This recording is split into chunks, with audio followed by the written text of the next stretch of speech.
Hells and aloha, gang. We're back over here at City Mill with more do-it-yourself projects you can get done at home. So before you pick up the phone, call for help, try check City Mill. Check out Iris over here. And today we're talking to all of the pet owners in Hawaii, Yeah, Iris. we have a lot of pet owners out there. So City Mill has a wide variety of things you can use to help with your pets. We're going to kick things off with pet food storage, and this is a big one. Yeah, you don't want roaches running in your pet food, so you want to lock it up. And this is a perfect size. We can hold big bags, small bags. This is great to hold all your pet food in. Plus, too, and if you got a transition, it's got wheels on it, too. Very accessible. It comes with a little feed cup, too, so you know how much you're feeding your pet. Now, speaking of feeding, dogs sometimes have a tendency to kind of speed eat, right? But these tools over here on the table are going to make it a little bit safer. Yeah, you can put stuff on here and the dogs will eat slower. That too, you put yogurt, any kind of soft food, they'll eat slower when you're using this. That way it's going to be better for digestion, just more of a safer experience as well.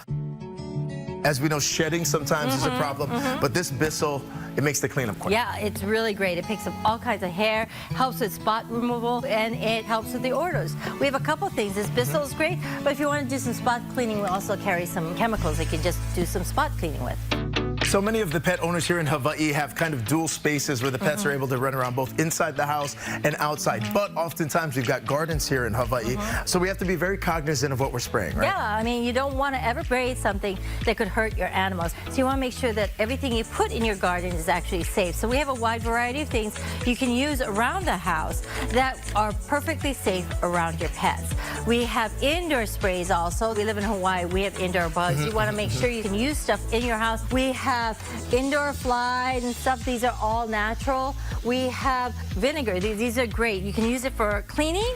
You can also use it to spray your weeds with. We have what they call diatomaceous earth. Diatomaceous earth is food grade, and you use them a lot for any kind of ants, bed bugs, fleas. You can throw it on the ground. This will take care of it. And because they're food grade, it's okay. The dog can even eat it up. It's all right. Also good for your kids. We do have kids too, besides our pets, that we have to worry about. So all of these are actually really good chemicals too. Iris, what do you recommend people to do for any pet owners here in Hawaii if they want to take that first step to a cleaner, more safer environment for pets? You can visit any of our 8 stores at City Mill or come and see us at citymill.com. As we wrap up today, here's some pictures of some very cute friends submitted from members of the City Mill, Ohana, and community. Take a look.